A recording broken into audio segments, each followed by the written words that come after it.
Welcome to video 2. Today I'm going to be making a replacement splint from my middle finger on my right hand. You can see that I scraped them up pretty good. They're still a little bit swollen, and that middle finger splint just doesn't fit right now.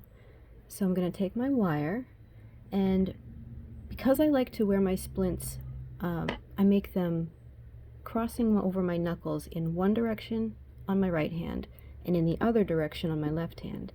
It makes it a little bit more comfortable when I bend. The spring kind of works with the way that my fingers bend, and it doesn't twist or get kinked or caught up.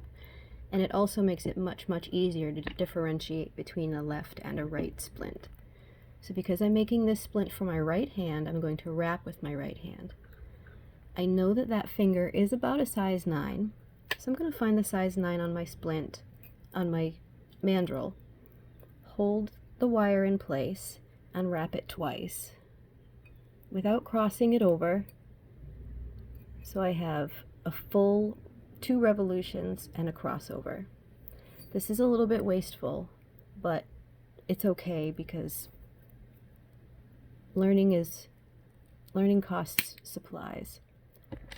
So I'm going to cut it where it's round. I'm going to cut that end off. And I'm going to cut it again, but I'm going to make it a little bit long because I know I'm going to have to adjust it some. So this is the raw splint. It's just a double twist. Now I'll open it up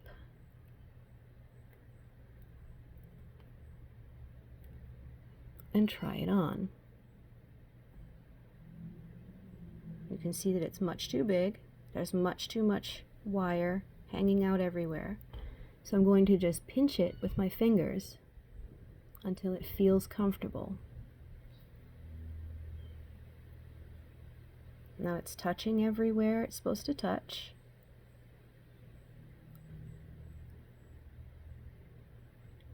I'll take it off, refine the shape a little.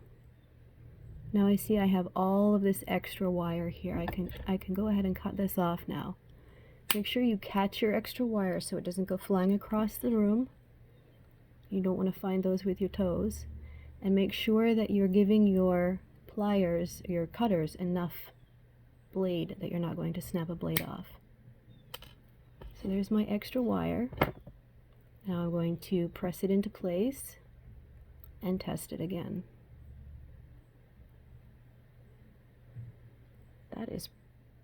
That's pretty close.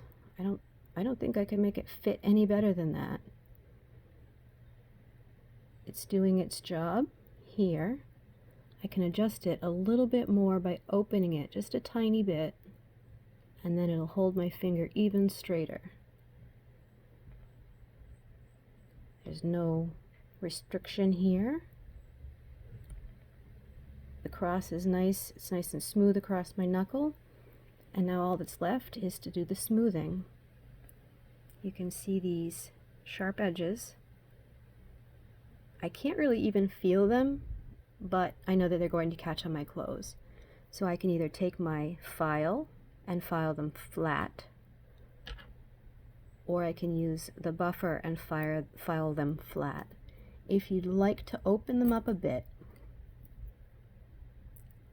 you'll want to open them this way, not this way, because it's much harder to get them back into shape when you bend them open. I have a lot of experience fixing them, so it doesn't take me much effort or time, but it's very frustrating when you've got a perfect fit and then you can't access it to smooth the end. So I'm going to go off camera and smooth these ends with the cup burr because the Dremel is loud, and then I'll be right back. And we're back. Nice and round, no sharp edges. I'm going to go ahead and just bend it back into shape by pressing those back down where they belong. Check the angle, check the fit. Good to go.